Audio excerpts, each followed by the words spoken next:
فرق۔ اور یہ بھی ذہن میں رکھیے کہ جناب 23 برس میں قرآن مجید تھوڑا تھوڑا آیا، ضرورت کے مطابق آیا، کبھی مکہ میں، کبھی مدینہ میں، کبھی پہاڑ پر، کبھی میدان میں۔ تو جناب والا ان میں ایک واقعہ ہے جی، حضرت حزقیل علیہ السلام، یہ پیغمبر گزرے ہیں، ان کا جو رقبہ تھا ایشیائے کوچک جو ترکیوں کے پاس ہے، پھر بعد میں شام، کنان وغیرہ اس ارض مقدس کہلاتا ہے، اور یہ بڑا زرخیز علاقہ ہے، بعد میں اس کو کہا گیا اردن، شام، لبنان جو ہے نا، یہ ایک ممالک جو تھے اس دور میں اس پیغمبر کی نبوت کے دائرے میں آتے تھے۔ انگریزوں نے، فرانسیسیوں نے، جرمنیوں نے یہ خاص طریقہ کار بنایا کہ مسلمانوں کو آپس میں لڑوایا۔ یہ بڑے شروع سے آ رہے ہیں۔ آج بھی یہودی فری میسن باقاعدہ، ہمارے تو لوگ جاتے جی، ہم نے تو لندن میں دیکھا ہے جی، ماشاءاللہ جی، وہاں قرآن پڑھ رہے ہیں جی عیسائی، وہاں قرآن پڑھایا جا رہا ہے جی، وہاں حدیث پڑھائی جا رہی ہے۔ اب ان کو اگلی بات کا پتہ نہیں ہے۔ اور بھائی، قرآن و حدیث پڑھانے کے نام سے وہاں بندے تیار کیے جا رہے ہیں کہ مسلمانوں کو میں جا کر آپ نے اس طریقے سے دھوکہ دینا ہے۔ وہ چیزیں ڈھونڈ رہے ہیں جو عام مسلمان جو ہے جن کے ذہن کو خراب کیا جا سکے۔ اور یہودی مسلمانوں کی امامت کرتے رہے ہیں۔ مسلمان تو کہتے ہیں 400 روپے والا امام ہو نا، تو وہ کہتے ہیں ہم پیسے بھی الٹا آپ کو دیں گے، ہمیں امامت دو۔ تو پھر اس نے کام بھی تو کر کے دکھانا ہے نا۔ تو اس فری میسن بڑا لمبا چوڑا سلسلہ ہے، اس میں ادیب بھی ہے، خطیب بھی ہے، مولوی بھی ہے، صحافی بھی ہیں، شاعر بھی ہیں، پتہ نہیں کیا کیا جی۔ یہ علاقہ جو ہے شام کہلاتا تھا جی، سارے مل کر۔ اس میں پیغمبر جو تھے وہ حضرت حزقیل علیہ السلام تھے۔ یہ ان کے مقابلے میں جو قوم تھی اس کا نام تھا عمالقہ، عملیق بن عاذ بن عاد بن شداد بن ارم۔ یہ بڑے قد و قامت والے لوگ تھے، لڑاکے اور سخت جان تھے۔ تو جب ان کے پیغمبر نے کہا کہ تیاری کرو اب جہاد کرنا ہے، تو انہوں نے کہا نہیں، یہ نہیں۔ یہ ڈر کے مارے گھروں سے نکلے اور جنگل میں بھاگ گئے۔ جب جنگل میں بھاگ گئے تو جنگل میں موت آ گئی۔ کچھ عرصہ تک مرے رہے، اللہ نے پھر زندہ کر دیا کہ جب موت آنی ہے تو جنگل میں بھی آ سکتی ہے، اور اگر نہیں آنی تو میدان کارزار میں بھی جب تک اللہ نہ چاہے موت نہیں آ سکتی۔ حضرت خالد بن ولید رضی اللہ تعالیٰ عنہ آخری عمر میں تھے، دیکھو کتنے بہادر تھے، شجاع تھے، اور کتنے ظالم لوگ گئے صحابی رسول کو بھی نہیں چھوڑ، یعنی انہوں نے کوئی وتیرہ بنا رکھا ہے، ہر صحابی رسول کے خلاف کوئی نہ کوئی بات کرتے رہتے ہیں۔ یہ بڑے نیک آدمی ہیں جی، اس لیے یہ باتیں کرتے رہتے ہیں۔ نعوذ باللہ من ذالک۔ اللہ رسول کے بعد صحابہ کا مقام ہے، ان کے بعد کوئی نیک نہیں، سارے نیکوں کی نیکیاں صحابہ کے نیچے ہیں، اوپر کوئی نہیں۔ تو خیر، اللہ تعالیٰ نے فرمایا جہاد سے نہ ڈرو، موت جب آنی ہے۔ حضرت خالد بن ولید کے پاس جب صحابہ کرام تشریف لے گئے، وہ بیمار تھے، تو حضرت خالد بن ولید رضی اللہ تعالیٰ عنہ رو رہے تھے۔ پوچھا آپ تو بڑے دلیر تھے، موت سے ڈر گئے؟ تو فرمایا موت تو آنی ہی ہے، میں ڈروں یا نہ ڈروں، موت جب آئے گی وہ تو آ کر رہے گی۔ ان اجل اللہ اذا جاء لا یؤخر لو کنتم تعلمون۔ جب موت کا وقت آئے گا تو دیر نہیں ہوگی، تاخیر نہیں ہوگی۔ یہ نہیں ہوگا کہ اسرائیل علیہ السلام کہیں کہ مجھے پیسے دے دو اور میں آپ کو 10 منٹ اور وقت دیتا ہوں، بچوں سے بات چیت کر لو۔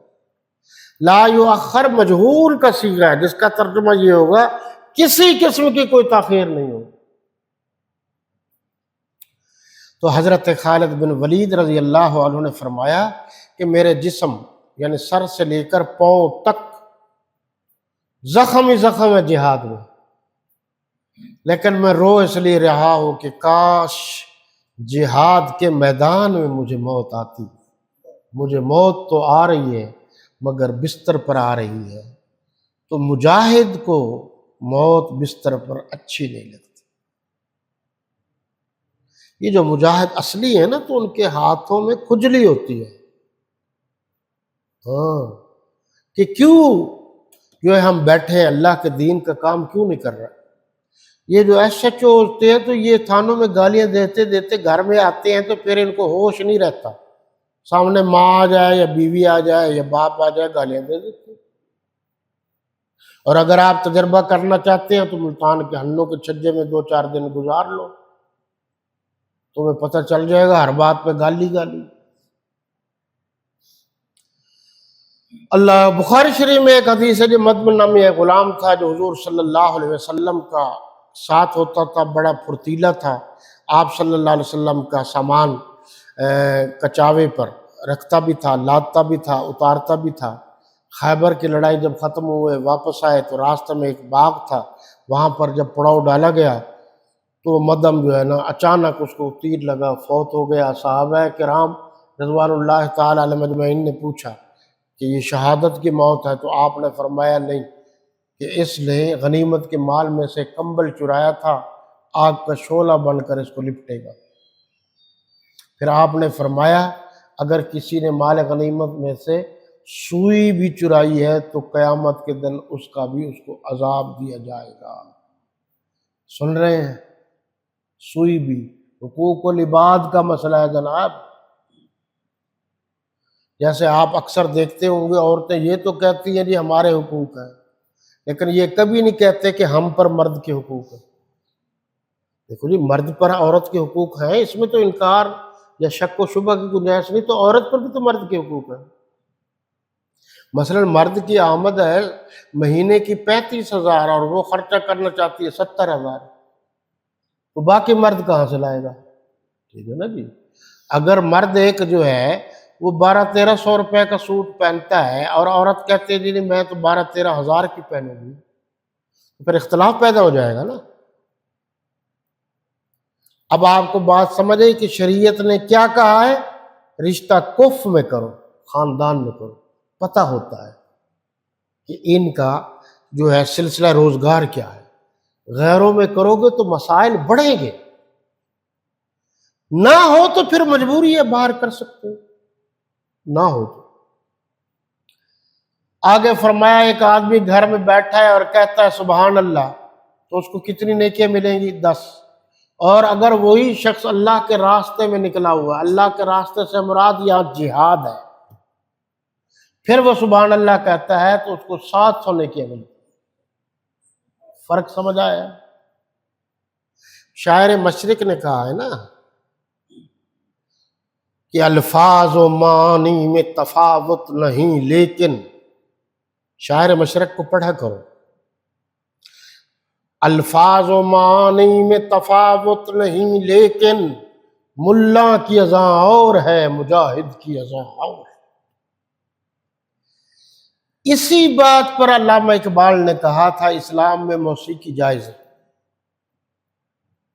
کسی نے پوچھا تھا نا، یہ داڑھی منڈا مولوی تھا، یوں سمجھ لو، شاعر مشرق، جس کی انور شاہ کشمیری سے دوستی تھی، امیر شریعت عطا اللہ شاہ بخاری سے دوستی تھی، یہ جاتے تھے وہاں، وہ بھی ملتے تھے،